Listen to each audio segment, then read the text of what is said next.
presentados por Banco Atlántida. Por cada compra de 1.500 lempiras con tus tarjetas Visa Atlántida, participas por un viaje doble a la final del Mundial. Fuerte revés a la directiva del Congreso al no obtener los votos ni el consenso para aprobar la nueva Ley de Defensa y Seguridad por querer imponerla a la fuerza. Secretario del Congreso, Carlos Zelaya, culpa al Partido Salvador de Honduras, Partido Liberal y Partido Nacional de no acompañarles en aprobar la Ley de Defensa y Seguridad y justifica que Presidenta Castro deberá convocar este lunes al Consejo de Defensa con actual ley vigente. Partido Salvador de Honduras cuestiona poderes omnímodos que concentrará en nueva Ley de Defensa y Seguridad el secretario ejecutivo que designe la presidenta. La corrupción que se investiga en el Fondo Departamental enfrenta a la UFERCO y el Tribunal de Cuentas, último que reclama a la Fiscalía porque no le da los nombres de los diputados investigados.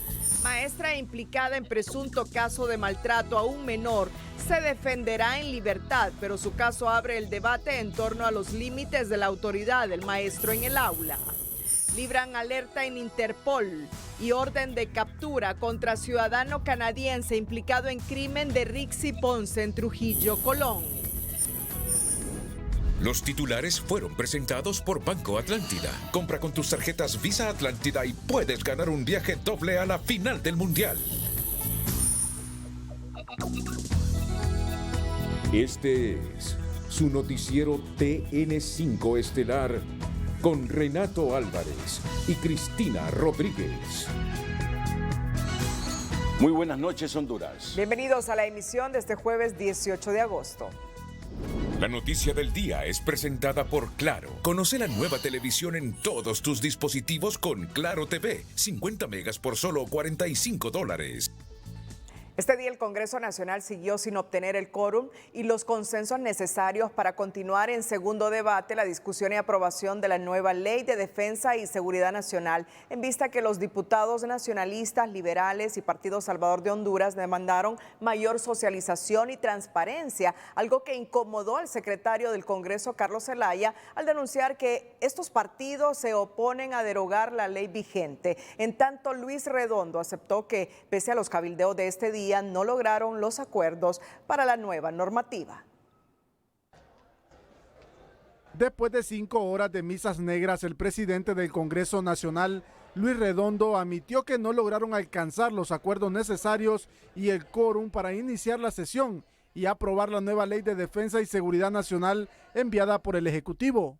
El hacer estos cambios se han estado hablando con las diferentes bancadas y estamos ahora a las 15 horas con 32 minutos, por lo que no podemos iniciar en este momento la sesión porque no tenemos quórum, ocupamos 65 para tener quórum. No logramos los acuerdos que esperábamos, a pesar de que tomamos en cuenta las observaciones que se hicieron desde el día de anoche y desde el día de hoy, fueron incorporadas, diría yo, en un 99% todas las observaciones que se hicieron de parte de diferentes sectores, de parte de las bancadas, pero aún así parece que fuerzas extrañas a este Congreso incidieron para que no nos pudieran acompañar. Zelaya aseguró que la presidenta Xiomara Castro convocará para el próximo lunes al Consejo Nacional de Defensa y Seguridad con la ley vigente porque hay temas urgentes para tratar. Que la presidenta de la República se está viendo obligada para convocar al Consejo Nacional de Defensa y Seguridad con la ley de Juan Orlando Hernández. Quiero que el pueblo tenga claro que se va a hacer una convocatoria para el próximo lunes porque hay cosas urgentes que la presidenta necesita que se definan al interior de ese Consejo Nacional. El congresista responsabilizó a las bancadas del Partido Nacional, Liberal y PSH de no acompañar la derogatoria de la ley vigente de defensa y seguridad, por lo que la bancada del PSH afirmó que es una falacia, ya que solo solicitaba que se realizaran los 3 debates que corresponden y una mayor socialización del dictamen. Creemos que con el respeto que se merece la Junta Directiva han dicho una gran falacia y el pueblo debe de conocer quiénes verdaderamente queremos la democracia en este país y si por hacer el bien Honduras y querer discutir una ley como corresponde y nos quieren tirar al pueblo hondureño, señores, no lo vamos a permitir. La bancada del Partido Nacional señaló que no acompañan la ley porque se oponen a varios aspectos, entre ellos la concentración de poder del Consejo de Defensa y Seguridad en el Ejecutivo, entre otros. Tienen directiva ilegal, procurador ilegal, paralela al Ministerio Público, intromisión en el próximo proceso de la Corte Suprema, el pacto de impunidad, y ahora quieren concentración de poder en lo que es todos los factores, elementos e instituciones de defensa y seguridad. Esta ley, escúchelo bien, esta ley no es más que darle los poderes como los tienen en Nicaragua. La bancada liberal comparte la posición del PSH y Nacional, ya que no se puede aprobar una ley a matacaballos, y entre los hallazgos que detectaron está que en el artículo 23 se solicita que se derogue el artículo 45 de la Ley Orgánica de la Policía Nacional. Recibimos la reforma y en un transcurso de media hora se quería aprobar. Yo a la veloz carrera hice lo propio, me puse a leer rápido y encontré artículos como el artículo 24 que dice que se va a derogar el artículo 45 de la Ley de Seguridad, que esos son los requisitos para ser director de la policía. O sea, que no era necesario tener una carrera policial para ser director de la policía. El bloque que armó el Partido Nacional Liberal y PSH provocó el primer revés de la directiva de Redondo y Libre para alcanzar ayer la dispensa de los dos debates para aprobar la Ley de Defensa y Seguridad Nacional, y este jueves al no alcanzar el quórum para reiniciar la sesión legislativa. La noticia del día fue presentada por Claro. Conoce la nueva televisión en todos tus dispositivos con Claro TV. 50 megas por solo $45. El congresista del PSH, Carlos Umaña, aseguró que uno de los puntos que deben ser revisados y aclarados en la Ley de Defensa y Seguridad Nacional es la función que tendrá el secretario ejecutivo en el Consejo Nacional de Defensa y Seguridad, ya que prácticamente se le estaría dando poderes omnímodos, afirma el congresista. Delegación del que ostenta el cargo del Poder Ejecutivo y tiene como 17 funciones ahí. Esto representa un poder, esta es la persona que va a regir el Consejo, no trae requisitos, no trae inhabilidades, simplemente que va a ser una escogencia del titular del Poder Ejecutivo. Poderes omnímodos prácticamente, o sea, el secretario en delegación de la presidenta va a tener todo el poder de organizar, distribuir, son 17 funciones las que tiene. Umaña explicó que el secretario nada más debe asistir al titular del Ejecutivo y no debe sustituir sus funciones, criterio que comparte toda la bancada del Partido Salvador de Honduras, a excepción de Luis Redondo. La diputada del Partido Salvador de Honduras, Ligia Ramos, dijo que no se puede venir a imponer en el Congreso una ley tan importante como la de Defensa y Seguridad Nacional y aprobarla en un solo debate, pues lo único que piden es más tiempo para analizar las reformas propuestas por el Ejecutivo. Esta ley y la estamos estudiando, pero es algo tan delicado del país que no podemos hacer las cosas a la carrera ni impuesto. Tienen que respetar el derecho que tenemos como diputados de llevar a 3 debates las leyes y más en estas leyes importantes. Aquí hemos estado nosotros, llevamos 1 día y medio de estar estudiando la ley. Hemos hecho algunas acotaciones, pero todavía estamos analizando. La congresista recordó que la bancada del PSH ya había presentado un proyecto de ley para derogar la actual ley vigente del Consejo Nacional de Defensa y Seguridad. Por lo tanto, la nueva ley enviada por el Ejecutivo es necesaria, pero quieren analizarla antes de acompañar su aprobación. El caso del Fondo Departamental y la presunta corrupción que ahí se originó mantiene confrontados a 2 entes operadores de justicia, como la UFERCO y el Tribunal Superior de Cuentas, en un claro ejemplo de descoordinación y de complejidad en la lucha anticorrupción. Pues mientras UFERCO acusa al Tribunal de Cuentas de falsear información en sus reportes, este quiere, es decir, el Tribunal de Cuentas, que le digan quiénes son los diputados que están investigando. El caso Pandora 2, que involucra a un diputado y varios exdiputados por el mal manejo de los fondos departamentales, mantiene los ánimos caldeados entre la UFERCO y el Tribunal Superior de Cuentas, que en lugar de complementarse en las investigaciones anticorrupción, se enfrascan en una batalla verbal que deja en evidencia la descoordinación que impera en la institucionalidad. Deben entenderse, coordinarse, ponerse de acuerdo, complementarse, y si uno necesita información del otro, lo lógico en nuestros procedimientos es que se la brinden mutuamente. El fiscal de la UFERCO, Luis Javier Santos, acusó al órgano contralor de emitir informes falsos y amenazó con investigar a los magistrados del TSC, pues según conoció, ellos entregaron finiquitos a imputados con el propósito de beneficiarlos, aun cuando las pruebas afirman que no ejecutaron los proyectos para los cuales pidieron fondos. Mientras estos respondieron evadiendo los señalamientos y solicitando los nombres de otros diputados que están siendo investigados. Al final de todo, esas acusaciones desglosan la falta de confianza en la entidad auditora, dice este abogado. En este caso, esa amenaza de la Fiscalía en cuanto a investigar a los señores del Tribunal Superior de Cuentas revela la falta de confianza que hay para los organismos contralores del Estado. Para este profesional del derecho, los roces entre ambas instituciones dejan la percepción que los casos relacionados a los fondos departamentales van a tener un futuro incierto. Va a quedar en un limbo. ¿Por qué? Porque son dos instituciones que deberían estar coadyugadas, ¿verdad?, a perseguir lo que es la impunidad, coadyugadas a perseguir lo que es la corrupción, pero usted lo puede ver en este momento que una le está tirando, ¿verdad?, tierra a la otra. Mientras hay quienes critican que Luis Javier Santos no está dando los resultados esperados, pese a que se le otorgaron superpoderes bajo la premisa de fortalecer la lucha contra la corrupción. Ya tienen estatus especial, facultades especiales. Ahora es que hay que buscar a ver quién es el que tiene la culpa de por qué no presentó aquel montón de casos que en teoría había dicho a la sociedad hondureña que tenía ya listos para ser presentados. A finales de mayo, el Congreso Nacional aprobó otorgarle a la UFERCO la posibilidad de presentar requerimientos fiscales sin la autorización del fiscal general, lo cual fue cuestionado por sectores que consideraron se instaló una paralela al Ministerio Público.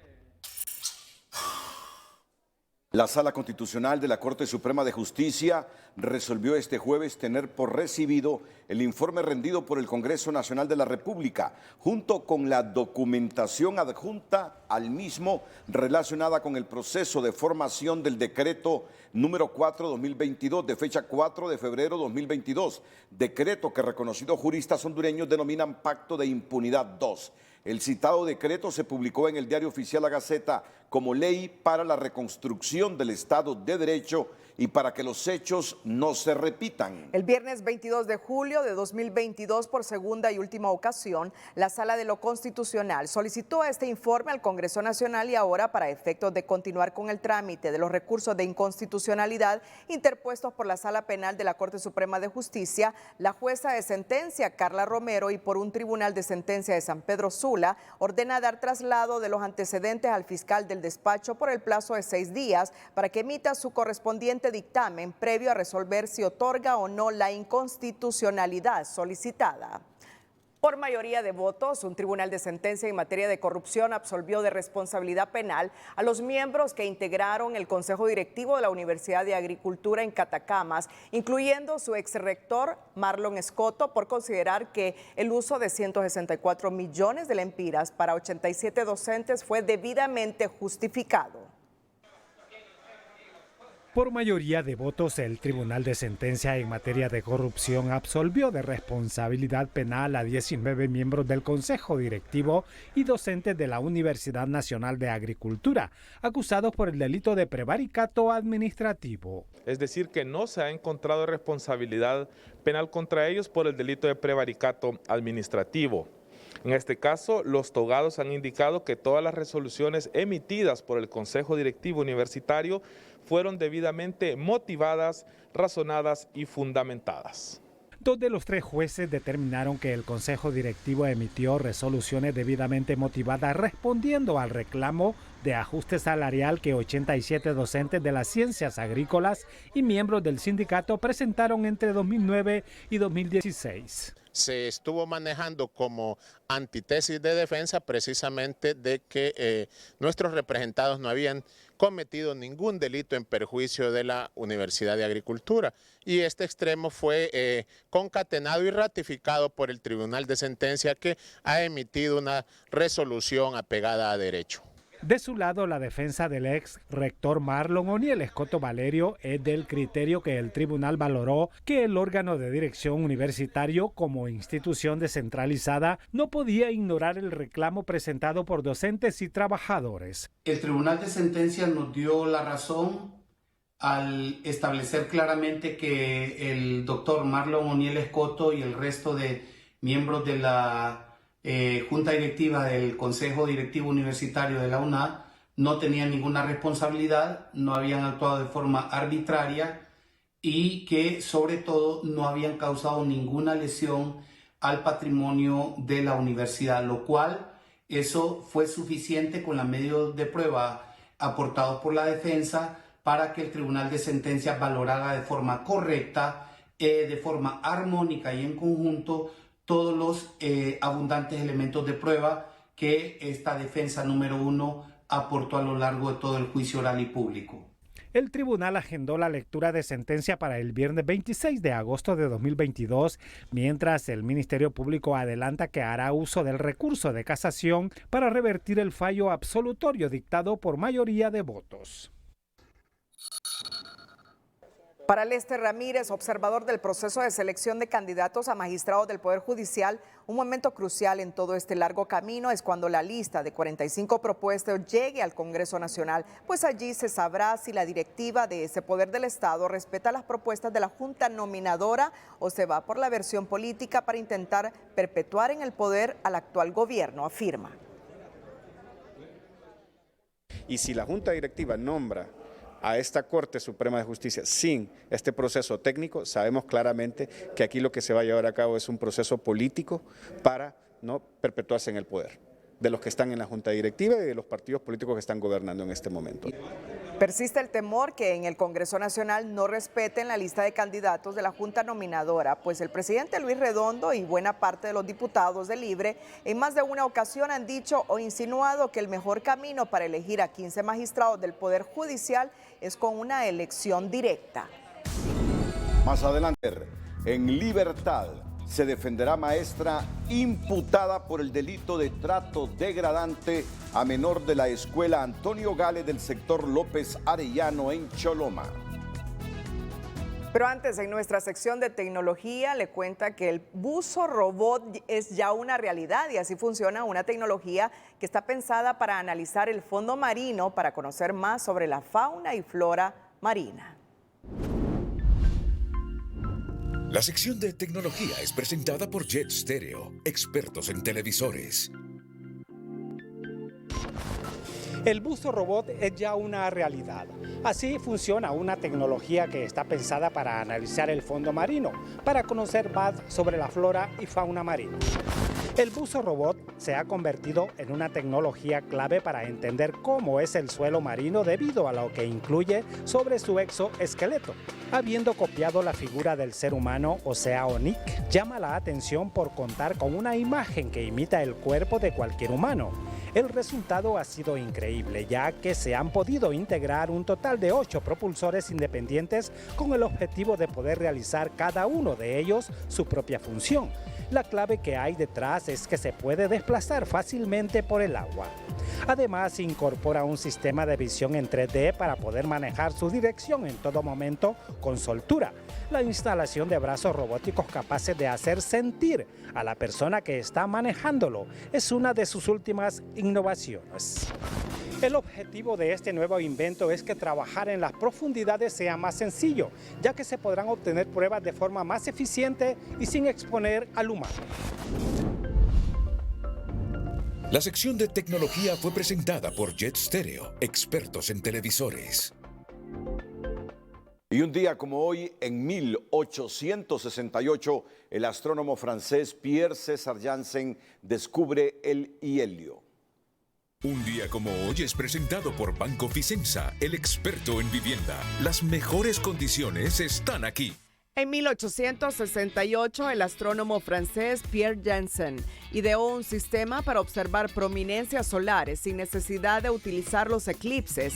El 18 de agosto de ese mismo año, mientras observaba un eclipse de sol en la India, observó una línea amarilla brillante con una longitud de onda de 587,49 nanómetros en el espectro de la cromósfera del Sol, lo que indicaba la existencia de un elemento desconocido. Cuando dio a conocer este hecho fue ridiculizado, puesto que no se había detectado ningún elemento en el espacio antes de ser encontrado en la Tierra. El 20 de octubre del mismo año, el astrónomo inglés Lockyer también observó la misma línea amarilla en el espectro solar y concluyó que estaba causada por un elemento desconocido, después de que sin éxito intentó probar que era un cierto tipo de hidrógeno. Posteriormente demostró que se trataba de un elemento nuevo hasta la fecha, el helio. Un día como hoy fue presentado por Banco Ficenza, el experto en vivienda. Las mejores condiciones están aquí.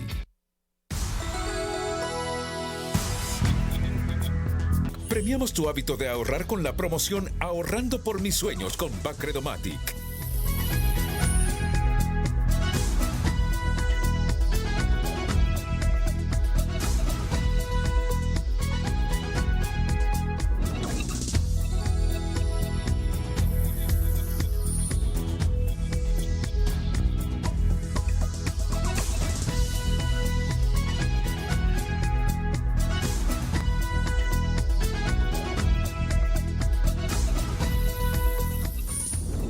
El precio del dólar y el euro fue presentado por Bacredomatic. Acumula números electrónicos por tus ahorros para ser uno de los 2 ganadores de 300,000 empiras cada uno.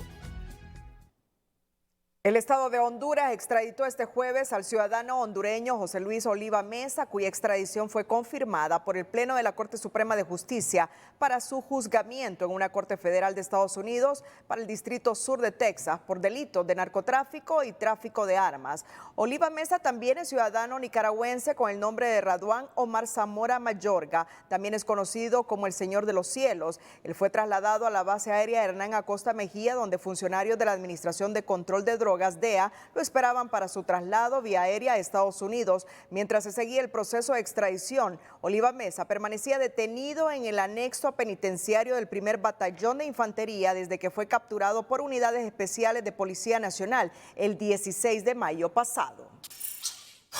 El Comisionado Nacional de los Derechos Humanos presentó este jueves un informe que revela que al menos 13 de los 18 departamentos de Honduras han sido escenario de actos de extorsión, delito que se ha convertido en un detonante para que miles de hondureños se vean obligados a desplazarse de sus hogares para salvaguardar su integridad física y sus vidas. El informe devela además que el 58% de las víctimas de desplazamiento forzado por extorsión fueron comerciantes, 33% amas de casa, 6% transportistas, 6% mecánicos, 5% docentes, 5% operadores de justicia. Solo en el 2021, el CONADE atendió 917 casos de desplazamiento forzado, de los cuales el 16% fueron por extorsión, afectando a unas 275 personas. Entre enero y junio del 2022, al menos 132 denuncias relacionadas a casos de extorsión y desplazamiento forzado fueron presentados por víctimas ante el CONADE, destaca el escrito.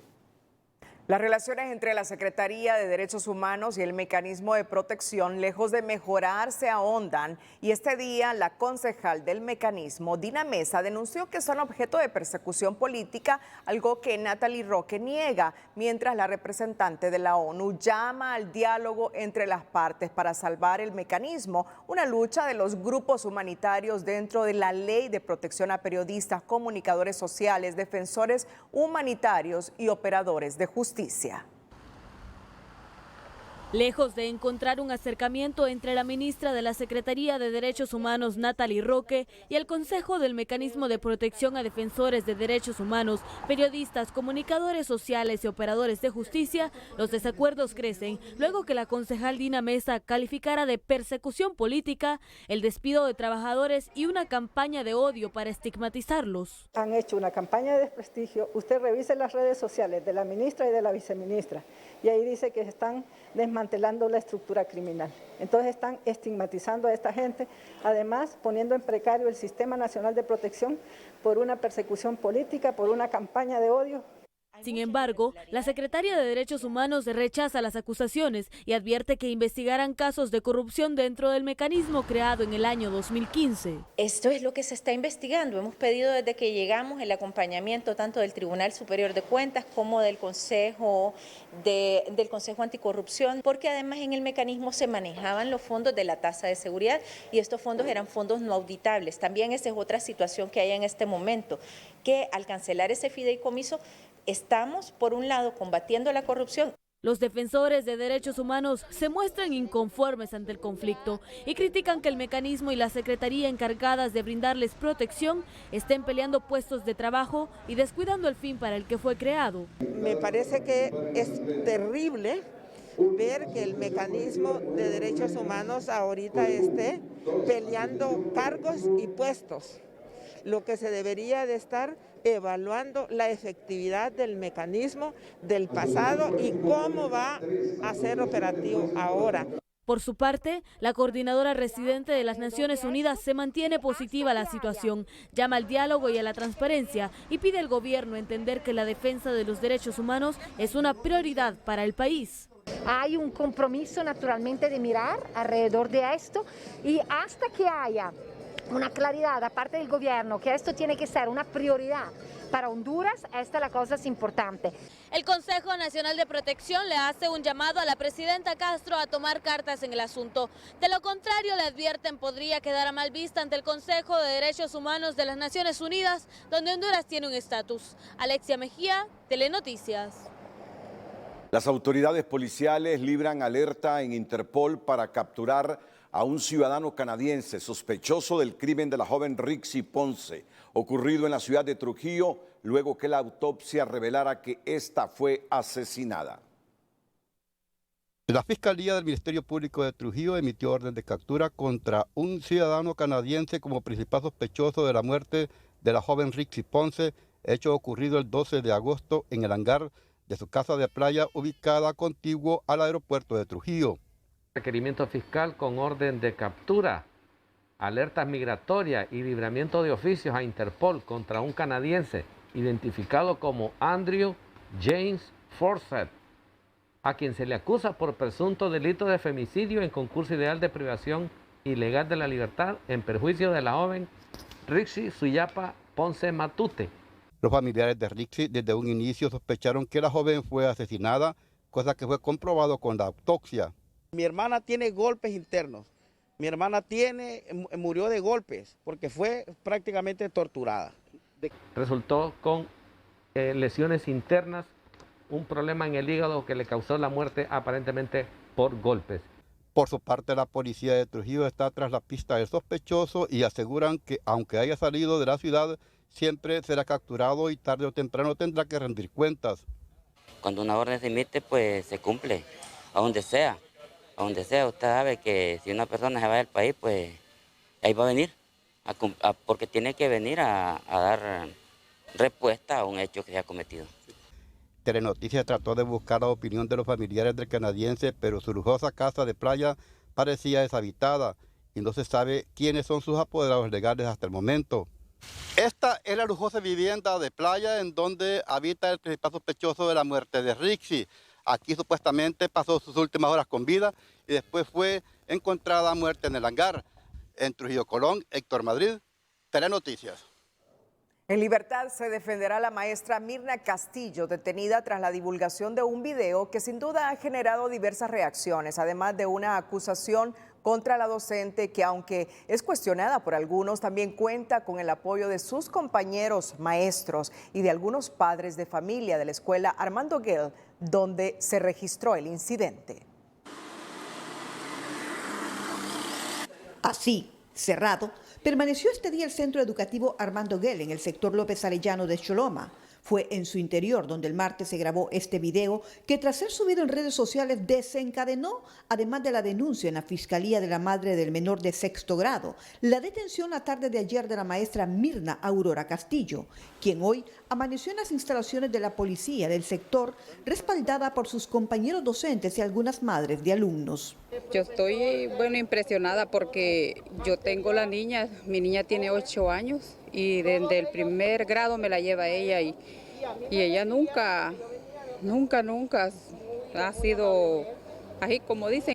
El incidente, que genera diversas reacciones según algunos maestros de la escuela, se registró luego de que se le pidiera a la docente disciplinar a algunos educandos que interferían mientras a otros les impartían clases. Ellos llegaron cuando no habían sido convocados para estar a esa hora, porque yo asumí la responsabilidad de monitorear el trabajo de la banda y yo estaba con permiso ese día, ¿verdad? Y yo avisé a un grupo de niños como de 10, ¿verdad?, que no íbamos a ensayar. Entonces los niños realmente no tenían por qué estar ese día a esa hora, porque ellos son, el niño que aparece en el video es alumno mío de la jornada de la mañana.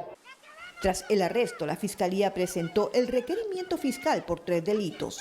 A ella se le supone sospechosa del delito de tratos crueles, inhumanos o degradantes por funcionario público, tal como establece el artículo 217 del Código Penal vigente. En ese sentido, los elementos recopilados motivaron a este requerimiento fiscal, en el cual se está solicitando al juez que va a conocer la causa que le aplique medidas distintas a la detención judicial.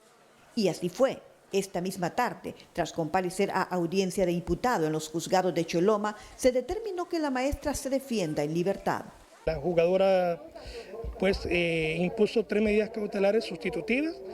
Una, que tiene que comparecer la profesora Mirna una vez al mes a firmar de manera periódica. La segunda es que no se acerque al menor ni a sus familiares. Y la tercera, es que no concurra al lugar o al centro donde el menor pasa. En realidad ese es el centro de trabajo de la maestra, quizás la medida afecte el tema laboral. En el juzgado, además se fijó para el 13 de septiembre la audiencia inicial. Bueno, según versiones, todo comenzó cuando el menor escupió en la cara de la docente. Tras el debate hasta dónde llega el principio de autoridad en las aulas. El altercado entre esta maestra y su alumno en Choloma, cuyo video se hizo viral y según testigos comenzó cuando el menor escupió en su cara a la docente, trae al debate hasta donde llega el principio de autoridad en las aulas. Y según los viejos docentes, las primeras enseñanzas a los menores se les brinda en el hogar y muchas veces su conducta social está influida por los entornos que les rodean, a lo que se suma el aislamiento que vivieron por la pandemia, que les mantuvo por 2 años aislados de la convivencia social y escolar.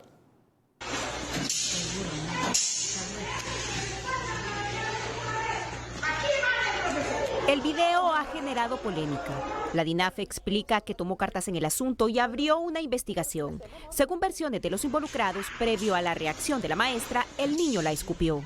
Hablamos con el director, hablamos con la maestra, hablamos con el niño, la maestra nos relató los hechos, dice de ella que ella los puso a recoger basura, el niño le dijo que no quería recoger basura, dice que ella se descontroló, que ella nunca había sido así y ella se molestó porque el niño dice que parece ser que le escupió y ella empezó por eso a pegarle al niño. Nosotros ya el niño ya estaba en medicina forense y será medicina forense la que dé ese dictamen en qué condiciones se encuentra el niño.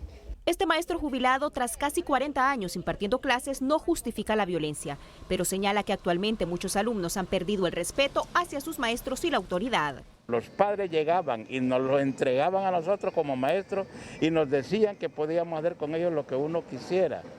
Esa era la educación de antes, una educación donde los muchachos, ustedes respetaban. ¿Qué es lo que sucede ahora? Eso no se está dando porque las mismas leyes nos impiden el poder hacer especialmente una verdadera educación. Los muchachos de la hora no respetan ni a sus padres ni a sus abuelos, a nadie. El profesor también le recuerda a los padres de familia que las primeras enseñanzas a los niños se les brinden en el hogar. Los entornos sociales y de convivencia de algunos menores, donde impera la ley del más fuerte, tiene mucho que ver en estos casos. La violencia e inseguridad en que conviven se refleja en sus personalidades y estilo de vida, explican. Lastimosamente, en las zonas de alta vulnerabilidad social, tenemos ciertos comportamientos, ¿verdad?, de los niños hacia los adultos y particularmente hacia los maestros en los centros educativos, donde pues muchas veces tienden a amenazar a los maestros con pues personas de su entorno, llámese muchas veces maras, pandillas o pues crimen organizado en esos territorios. Además de eso, la llegada de la COVID generó inestabilidad emocional tanto en alumnos como en docentes, explica este psicólogo. Incluso hay casos de niños que nunca habían ido a las aulas, desconocen comportamientos sociales y esto podría causar episodios que detonan en agresividad. Los niños y adolescentes han estado aislados de los espacios áulicos presenciales, de esa convivencia, de la membresía social tan necesaria. Eso también les ha promovido cierta inestabilidad, el estrés, la ansiedad, los estados de ánimo como la depresión, la impulsividad, la irritabilidad que están a flor de piel en la sociedad hondureña, tengan estos detonantes de violencia. Sobre el caso, autoridades de la Secretaría de Educación informaron a Telenoticias que con los resultados obtenidos en la investigación que efectúa el director departamental de Cortés, se procederá a definir la sanción que recibirá la maestra Mirna Aurora Castillo. El castigo podría ir desde un llamado de atención verbal o por escrito hasta una suspensión temporal. Más adelante le informaremos, gobierno descarta congelamiento de precios en la canasta básica. Pero antes, en nuestra nota positiva, le contamos cómo una maestra dedica parte de su tiempo a enseñar el juego del ajedrez a jóvenes y niños en el municipio de Santa Fe, en Colón, en donde ha logrado desarrollar al menos 6 torneos. La noticia positiva es presentada por Tigo. Aquí la mejor señal, aquí hay Tigo, la mejor señal y mayor cobertura conectando a Honduras. La enseñanza del ajedrez por parte de la profesora Miriam Guití en el municipio de Santa Fe, departamento de Colón, hace que la población la admire, pues además de ser un deporte poco común aquí, ya lleva 6 años enseñándolo y realizando torneos municipales. Esta vocación le nació luego de que un amigo le regalara una tabla.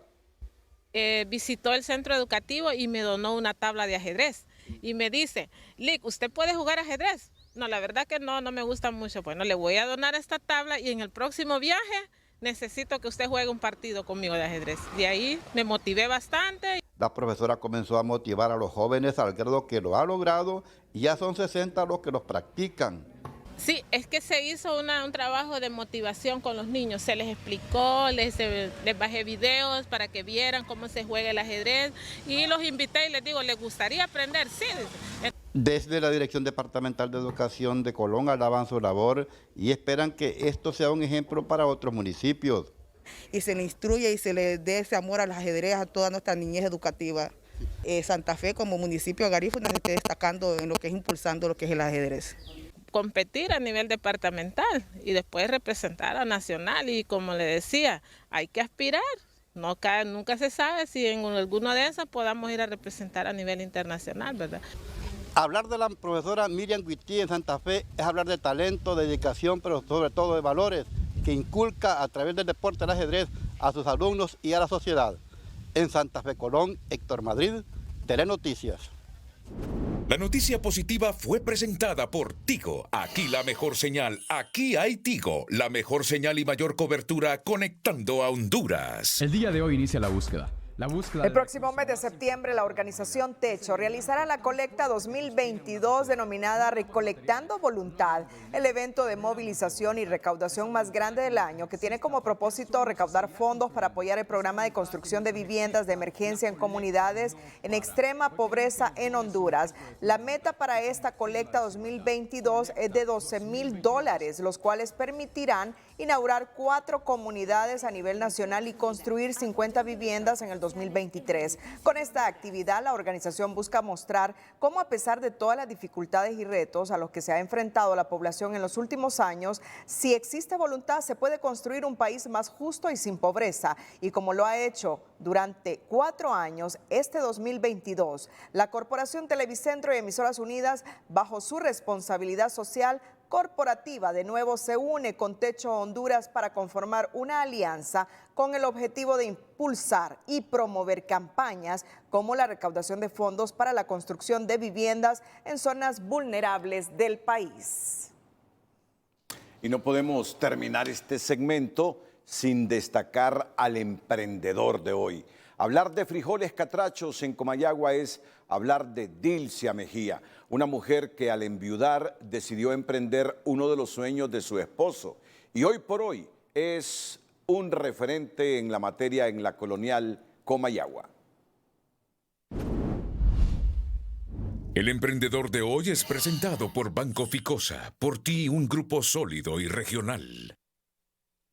Hablar de frijoles campechanos en Comayagua es hablar de Dilcia Mejía, una mujer que ha mantenido por 15 años esta marca en la ciudad de Los Obispos. Llevar esta linda historia a todo nuestro país y más que todo a aquellas mujeres que siempre estamos luchando día a día por sacar adelante nuestras familias, nuestro hogar y nuestros sueños. Frijoles Campechanos de Invermol nace hace 15 años, lastimosamente después de la muerte de mi esposo, que en su vida él soñaba con tener una empresa en la que pudiéramos producir y vender y llevar el mejor producto a nuestro pueblo, a nuestra nación, para que pudieran degustar siempre de un producto de excelencia. Toda persona cuando emprende sabe que el reto no es fácil, pero en la marcha se aprende, ya sea de los errores o de los éxitos que se obtengan, y así lo entendió esta emprendedora. Todo emprendimiento nace de una necesidad. Yo no sabía nada de cocinar, de producción, no sabía qué era mercadeo, no sabía nada. El negocio se volvió familiar. Uno de sus hijos se unió al proyecto hace aproximadamente 11 años. Pues ya tenemos 11 años colaborando con la marca, aparte de ser pues un trabajo familiar. Todos estamos involucrados en las mejoras, en el crecimiento de la marca. Recuerde, cuando venga a la ciudad colonial, no se vaya sin llevar sus frijoles campechanos. Sandra Pérez, Telenoticias. El emprendedor de hoy fue presentado por Banco Ficosa, por ti un grupo sólido y regional.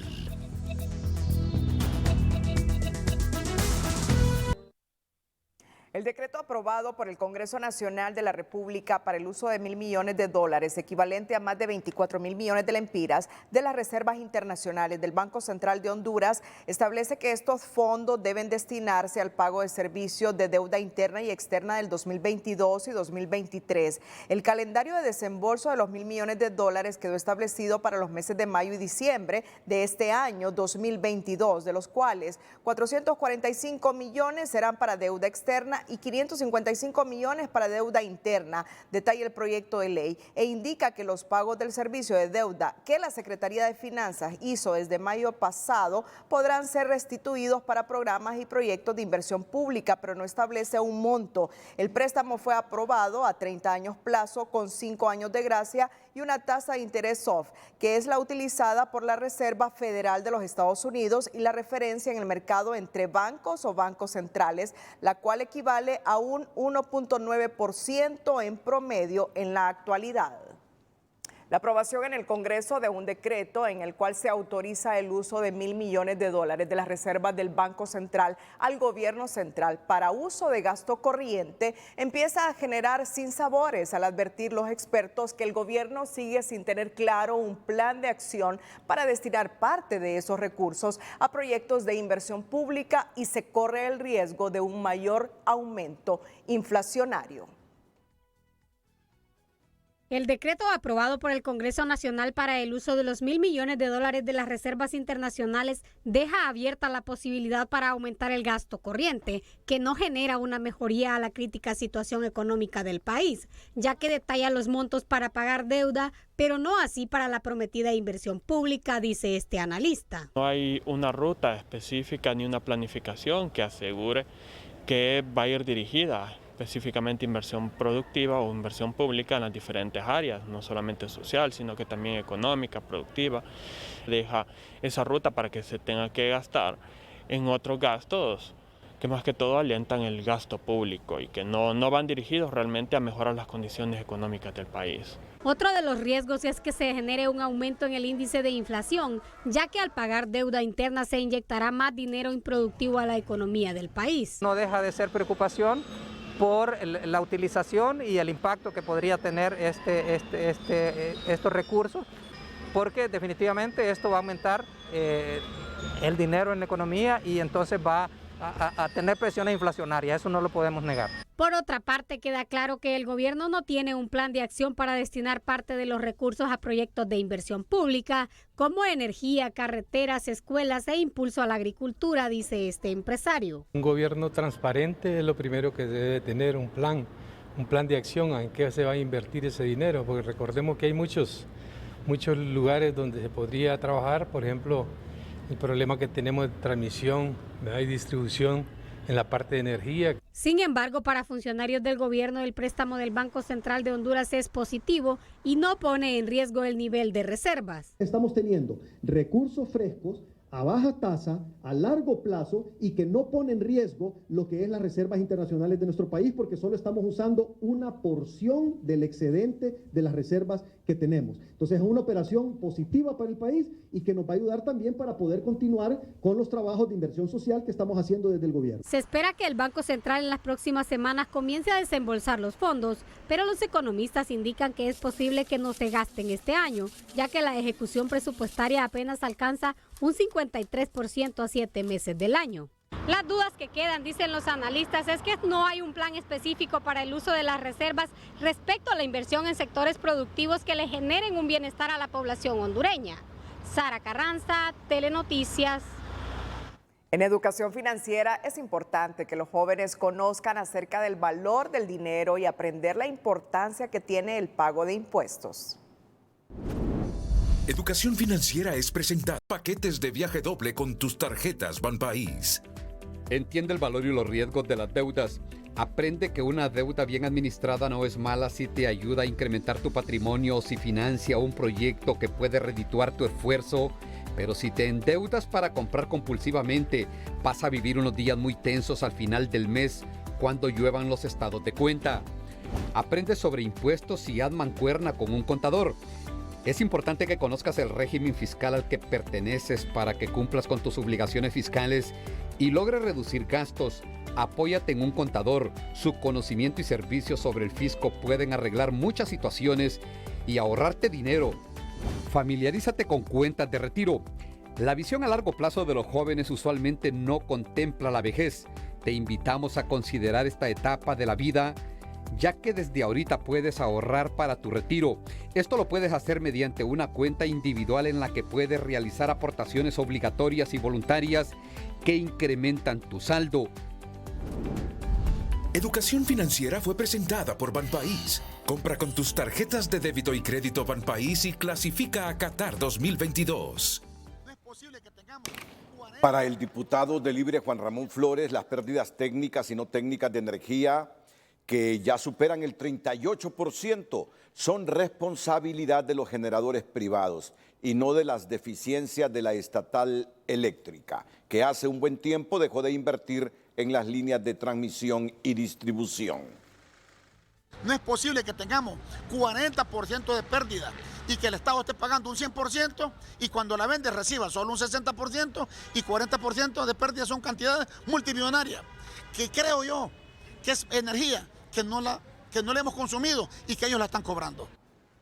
Una versión que según los generadores privados está motivada más por las pasiones partidarias que por el conocimiento técnico del diputado de Libre, pues las pérdidas de energía empiezan en el momento del despacho, transmisión y distribución y no cuando se contrata la misma, afirman. La propuesta del gerente de la NE, Eric Tejada, de pagar en 60 días la deuda a los generadores de energía, si estos aceptan renegociar los contratos bajo la figura de un pago monómico por kilovatio producido, genera resquemores entre los sectores del rubro por considerar que se están dando mensajes equivocados. Que les vamos a pagar la deuda total a los generadores, que se va a hacer en un tiempo corto y que eso les permite a ellos también modelar escenarios donde puedan reducir los precios monómicos. Una propuesta oficial que para los generadores privados de energía tiene sabor a chantaje, pues pretenden imponerles un pago monómico por kilovatio producido a cambio de saldar la deuda de más de 16.000 millones de lempiras. Todos los proyectos hidroeléctricos privados donde están una gran cantidad de pequeños productores de energía eléctrica. A toda esa gente no se le ha pagado. Aunque su contrato no está siendo cuestionado, no está queriendo renegociarse, igual no se les paga, igual se les deben más de 10 meses y creemos que eso pues no tiene argumento de decir hasta que no vea el precio monómico.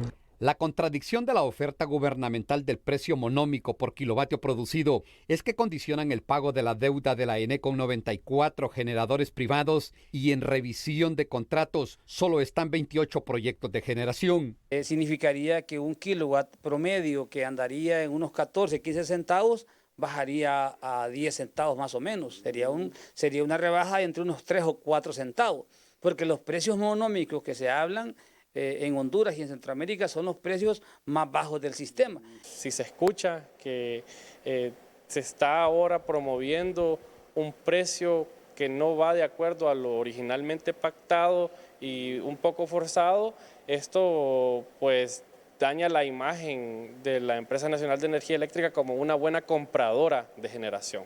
Mensajes equivocados como estos espantan la inversión local e internacional, pues nadie se atreve a arriesgar un centavo en generación, transmisión y distribución si sabe de antemano que en el camino le pueden cambiar las reglas del juego y con una empresa que pierde el 38% de la energía que compra. Si las pérdidas siguen estando en ese nivel de $1 millón diariamente que está sangrando la ENE, no van a tener la confianza de venir a apostarle porque no tienen esa garantía de que se les va a pagar en tiempo y forma.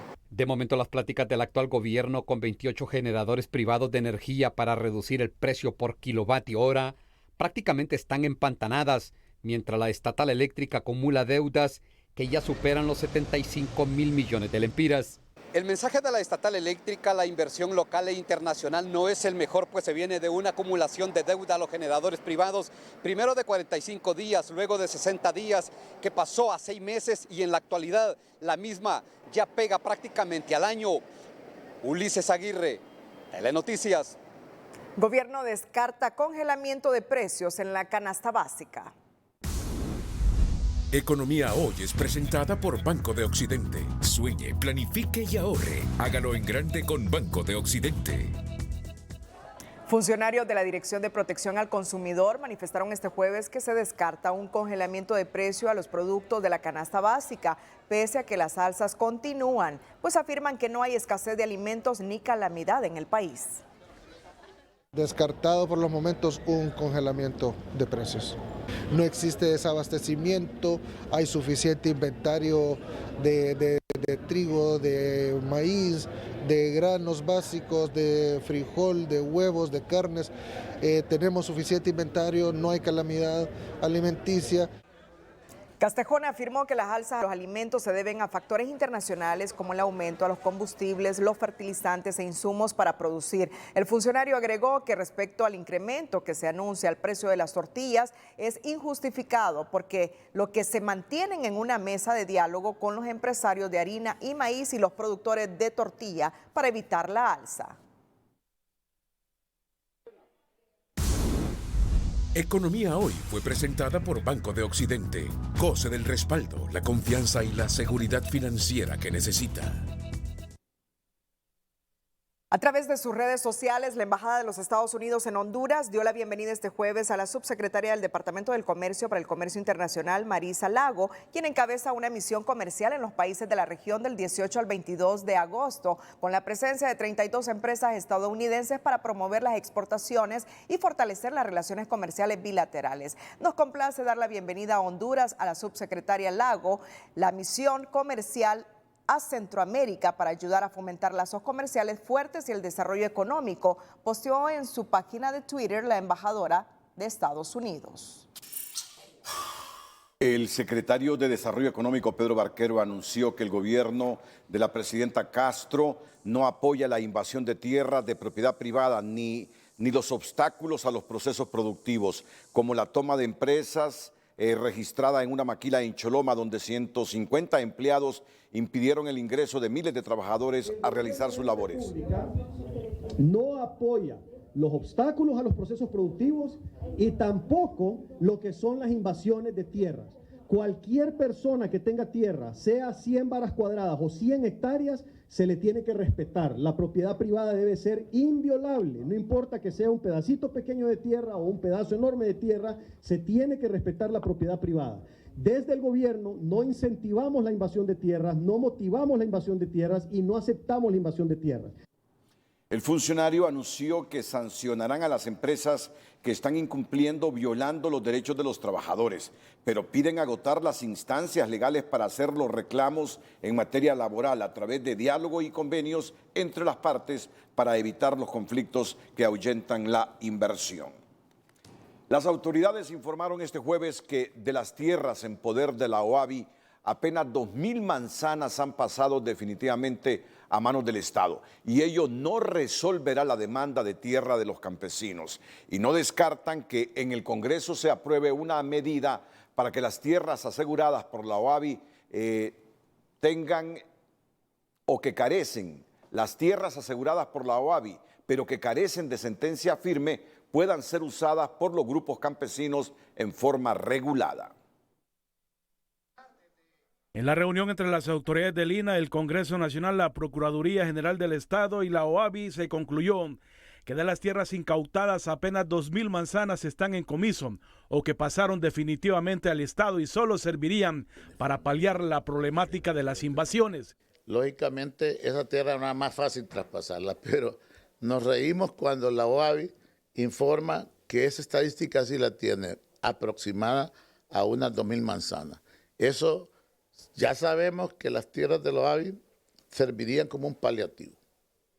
Pero ya hablarnos de 2.000 manzanas y quedarnos en el estrato de solo comisos sería prácticamente estar inútilmente gastando el tiempo. El acercamiento entre el Congreso y las demás instituciones estatales fue con el objetivo de buscar salidas a la problemática de la tenencia de tierra para pasar al Estado los predios incautados y el INAH distribuirlos a los campesinos, pero la OAVI asegura que el 95% de las tierras que administran aún no tienen sentencia firme y se carece de un inventario de cuántas son y dónde están ubicadas. Pero esto hay que precisarlo con un inventario, con un catastro, que también en la próxima reunión de la mesa técnica se determinará si se ordena o si esperamos hasta que venga este dictamen. Las autoridades del INAH creen que realizar el inventario tardaría mucho tiempo y las respuestas que se requieren son inmediatas. Por eso no descarta que estas tierras que no pasaron de manera definitiva al Estado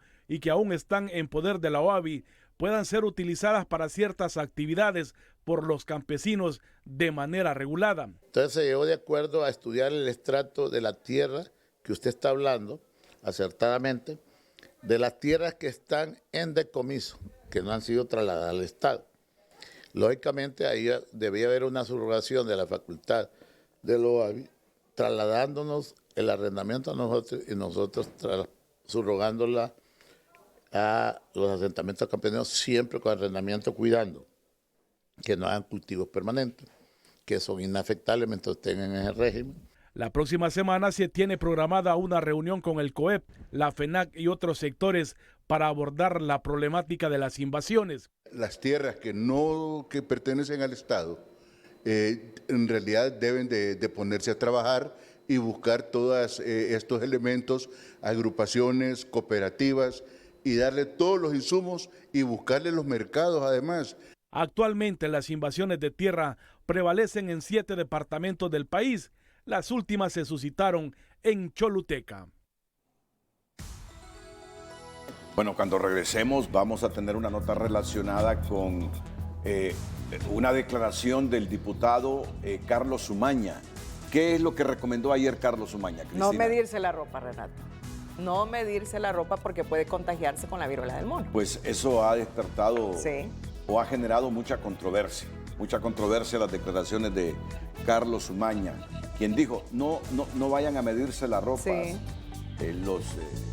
las camisas, los pantalones, cualquier tipo de abrigo que usted va a adquirir porque hay el riesgo de contagiarse. Pues bien, vamos a tener los comentarios de algunos médicos, de funcionarios de la Secretaría de Salud y gente del rubro de la ropa también más adelante aquí en el Noticiero Líder. De regreso con la información nacional, la presidenta Xiomara Castro recibió este jueves las cartas credenciales de 4 embajadores. El nuevo embajador de Argentina, Pablo Vilas, con raíces hondureñas, entregó las cartas credenciales a la gobernante y su objetivo es ampliar las relaciones comerciales entre ambos países. También la nueva embajadora de Brasil en Honduras, Andrea da Gama Watson, presentó sus cartas credenciales y dijo que buscará fortalecer las relaciones entre Brasil y Honduras. A su vez, el embajador plenipotenciario de España, Diego Nuño García, también entregó este jueves sus cartas credenciales y finalmente el embajador de Líbano y México, concurrente para Honduras, Sami Meir, entregó las credenciales a la presidenta Castro. Es la primera vez que un embajador de Líbano entrega cartas credenciales a un gobierno hondureño.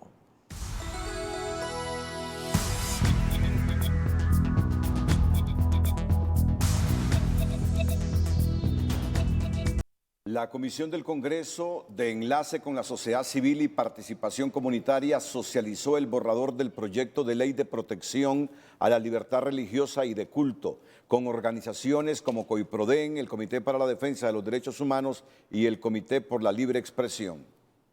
Y nos pareció muy abierta la reunión en la cual analizamos el proyecto, hasta hoy lo conocemos, y sí vamos a mandarles nuestras sugerencias, vamos a mandarles nuestras modificaciones, porque consideramos que en efecto sí se está cumpliendo lo que está señalado, y una de ellas es que en la Constitución de la República, el artículo 77, habla claramente de la libertad de culto y libertad de religión. Entonces lo que ahora se pretende con este proyecto es regular a través de una ley secundaria este principio constitucional.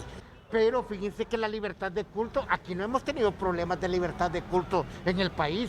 ¿Y cómo es posible querer regular a toda esa libertad de culto, pero no viéndola desde una perspectiva de derecho humano? Y la libertad de culto es un derecho humano. Entonces realmente no estamos de acuerdo con él. Maldonado agregó que se debe revisar bien la iniciativa y por eso llegó a la reunión de socialización para informarse, ya que no quiere que se replique en Honduras la situación que se vive actualmente en la iglesia nicaragüense.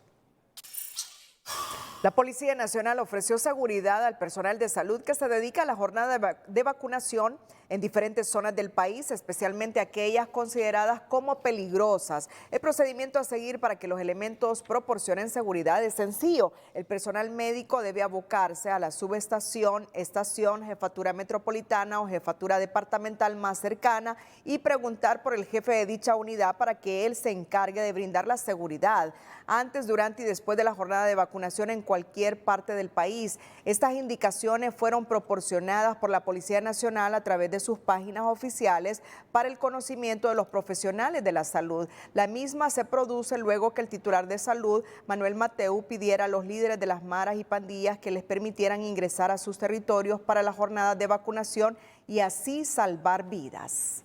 La advertencia del doctor y diputado Carlos Umaña de tener cuidado al medirse la ropa antes de comprarla por el riesgo a un contagio de la viruela del mono ha generado controversia en la sociedad y las autoridades de salud explican con detalle hasta dónde ello puede ser cierto, dejando claro que para que un hecho de esos ocurra, la persona infectada debe portar lesiones graves en su piel. La sección de salud es presentada por Aliviol. 24 horas de alivio contra el dolor y el estrés. Para cada tipo de dolor, un tipo de Aliviol.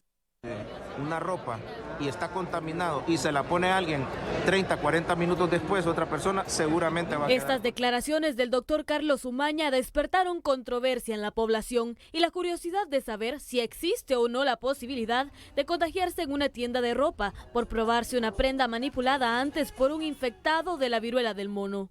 Existe un riesgo bajo. Lo ideal sería en todo caso, asegurarse de desinfectar la prenda, ¿verdad? Antes de probársela, antes de tallársela, lo ideal sería asegurarse de que la prenda y los objetos se encuentren apropiadamente desinfectados. Expertos explican que ponerse y quitarse la ropa puede raspar la piel, y si alguien con lesiones activas de la viruela del mono se prueba ropa y alguien más se la coloca, hay una probabilidad de contagio, puesto que las lesiones pueden soltar fluido lleno de partículas vivas. Lo mismo ocurre con toallas o sábanas. Sin embargo, se desconoce cuánto tiempo se mantiene vivo el virus en los textiles. Lo que está claro es que el contagio solo ocurre cuando la persona ya tiene lesiones en la piel. Dentro de lo posible, evitar que las personas se tallen las prendas, ¿verdad? No es que no se puede comprar en una tienda de ropa usada, pero asegurarse ellos mismos de que las prendas estén desinfectadas. Ante las advertencias de los médicos, esta propietaria de tienda de ropa se mantiene escéptica y dice que con ello se puede provocar una baja en las ventas. Tenemos que ser conscientes también que el método de infección de la viruela del mono es bastante difícil, ¿verdad? Tiene que ser por contacto físico. No podemos utilizar el rubro como tal porque es un bien que viene a suplementar los servicios de gente de bajos recursos. Para que exista el contagio, la persona debe llegar con las lesiones en la peor etapa, donde en todo caso son los dueños de las tiendas que deben decidir si dejar entrar o no a la persona enferma, afirman los expertos. Quienes más afectados se sienten son los propietarios de las tiendas de segunda, quienes la única recomendación que hacen a los visitantes es protegerse y no estigmatizar el rubro. Alexia Mejía, Telenoticias. La sección de salud fue presentada por Aliviol. 24 horas de alivio contra el dolor y el estrés. Para cada tipo de dolor, un tipo de Aliviol.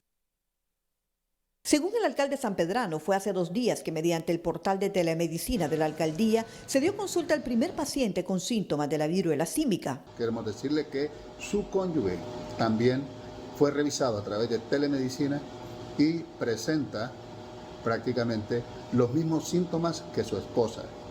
Estamos hablando de una paciente de 42 años, sexo femenino, y también su esposo de 45 años, quienes presentan todas las características de la fiebre símica. La pareja se encuentra bajo observación y los exámenes que se les practicaron fueron enviados a la capital del país y se esperan los resultados en las próximas horas. Les mantendremos informados. La tecnología que telemedicina está practicando a través de la Municipalidad de San Pedro Sula está rindiendo resultados para poder detectar todo lo que son contagios de COVID-19, de dengue y ahora la fiebre símica. En el Hospital Regional del Norte del Seguro Social, según esta epidemióloga, ya se tiene un plan y se ha capacitado personal para el manejo y diagnóstico de la enfermedad y de los lineamientos de vigilancia epidemiológicos. Además, se están contemplando algunos espacios para la atención de posibles sospechosos. Actualmente, gracias a Dios, no se han reportado todavía casos confirmados de viruela del mono. Han venido uno que otro sospechoso que de acuerdo a criterios clínicos pues se han descartado, se han mandado la muestra, ¿verdad? Los médicos llaman a la población a cumplir con las medidas de protección como distanciamiento social, uso de mascarilla y limpieza de manos. Bueno, los casos al final, los casos que describía el alcalde de San Pedro Sula, Roberto Contreras, resultaron negativos.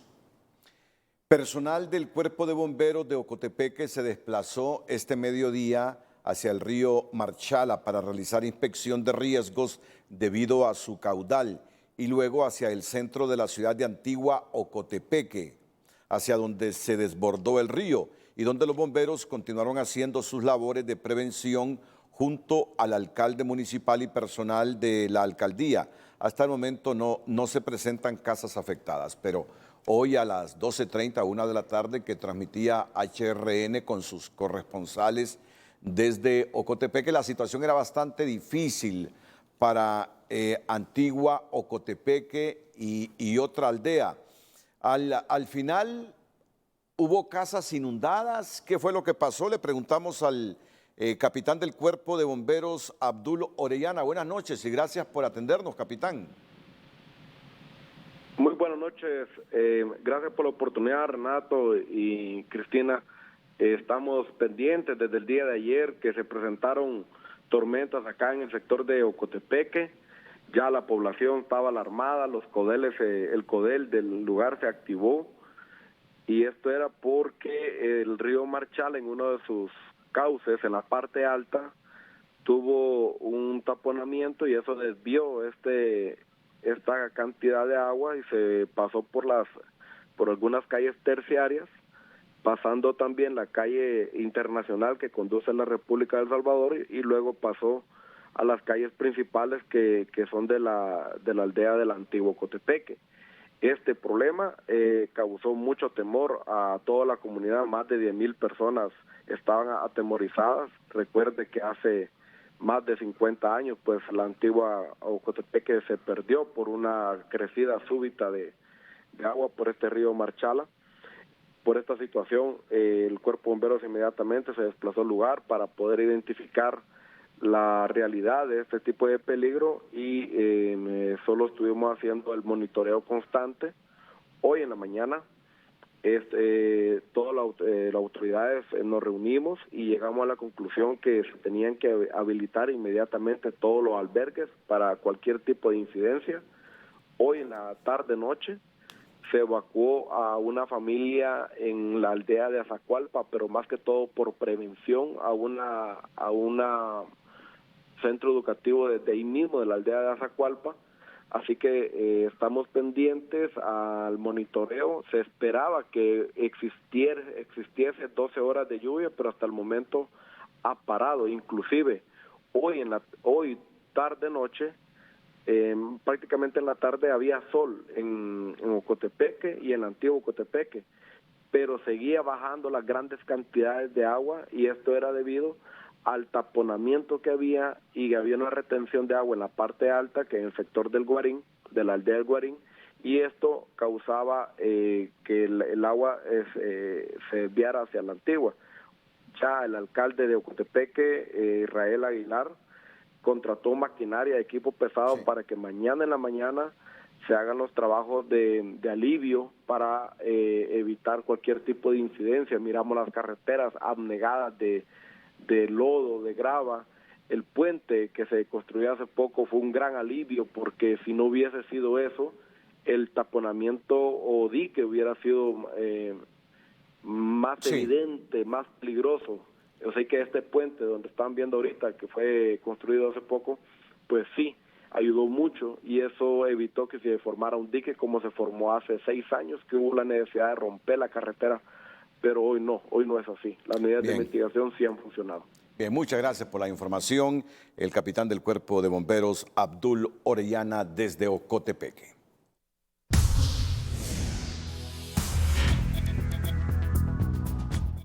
Hola, ¿qué tal? Feliz noche para todos. En Toscana, Italia, han vivido una verdadera pesadilla. Esto debido a que vientos superiores a 150 kilómetros por hora azotaron esta ciudad, y miren los escenarios. Pues árboles que cayeron sobre vehículos, infraestructura colapsada, se quedaron sin energía eléctrica. Bueno, esos son escenarios inesperados. Toscana, Italia, un país de primer mundo sufriendo los embates del calentamiento global y el cambio climático con sus fenómenos extremos. Tenemos para esta próxima jornada un poquito de inestabilidad todavía en nuestro territorio. La onda tropical acompañada de la baja presión salió y está justamente al oeste de Guatemala. Va a emerger sobre el Golfo de México, esa es la proyección del Centro de Huracanes, y ha subido de un 20 a un 40% las posibilidades que se desarrolle a un ciclón tropical durante el fin de semana, mientras el fenómeno Rote en la parte alta estira algunas líneas de inestabilidad todavía para nuestro territorio, y en esta jornada de viernes corrientes de bajo nivel también estarán pues transportando humedad. ¿En qué departamentos podemos esperar precipitación? Específicamente el departamento de Gracias a Dios, la parte este del departamento de Olancho, Lloro, un poco de Atlántida, Cortés y algunos departamentos del occidente del país con chubascos al final del día. El resto con condiciones estables. Cerca del Golfo de Fonseca, pues cerca de la zona continental no hay problema, pero si se van un poquito a aguas profundas se van a encontrar con oleaje picado. En el litoral caribe la condición totalmente normal. Y las temperaturas pues oscilando entre mínimas de 18 y máximas que superarán los 30 grados Celsius en la mayor parte del territorio hondureño para esta jornada de viernes. Tomen en cuenta ese pronóstico y cuídense mucho. Siempre les queremos como televidentes y no como noticia. Que la pasen bien. Bueno, en relación a los comentarios que hacía el presidente del CODE, Hugo Maldonado, sobre este proyecto de ley de protección a la libertad religiosa y de culto que hoy comenzó a socializar el Congreso Nacional, el diputado Jorge Zelaya, que fue el que presentó la iniciativa, nos está escribiendo para decirnos: esta ley de la protección de libertad de culto es totalmente lo opuesto a lo que está sucediendo en Nicaragua, me dice Jorge. Te resumo, en las cárceles a veces, si el director de ese centro penal es católico, no quiere dejar entrar a pastores o viceversa, igualmente en centros escolares. Y además que haya protección social para los curas, es decir, para los sacerdotes y pastores que prestan sus servicios religiosos en las comunidades, debidamente comprobado. Soy pro derechos humanos, libertad de prensa y de culto, pro familia y pro vida. Me conoces y sabes que esos son mis principios e ideales. Yo presenté en el mes de abril ese proyecto en el Pleno del Congreso. Feliz noche. Es lo que nos comenta el diputado y periodista Jorge Zelaya ante los comentarios de Hugo Maldonado, que salió con reserva después de la socialización de esta iniciativa. Así que queda claro que Jorge Zelaya dice que es todo lo contrario a los comentarios que estaba haciendo Hugo Maldonado. Este proyecto de ley para la libertad religiosa y de culto. En otra información, el titular de la Comisión Reguladora de Energía Eléctrica, Rafael Virgilio Padilla, puso punto y final a su relación de amor y odio con el designado presidencial Salvador Nasralla, luego que este jueves fuera juramentado como nuevo militante del Partido Libertad y Refundación.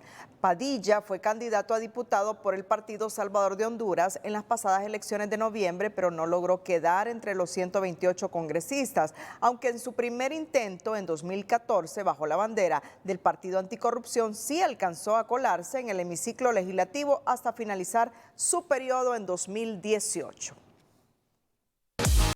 A continuación, el hecho, la frase y la imagen del día con Telma Mejía.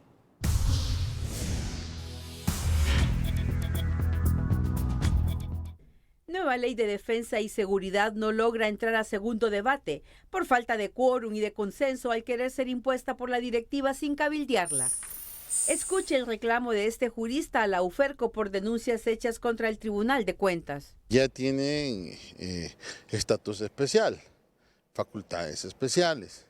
Ahora es que hay que buscar a ver quién es el que tiene la culpa de por qué no presentó aquel montón de casos que en teoría había dicho a la sociedad hondureña que tenía ya listos para ser presentados. Libran alerta en Interpol en contra de un ciudadano canadiense implicado en el crimen de la joven Rixi Ponce, ocurrido en Trujillo, en Colón, tras protestas ciudadanas y de sus familiares demandando justicia y no más impunidad. Cerramos la emisión estelar. Gracias por su fiel sintonía. Nos despedimos con las 5 de TN5. Feliz noche.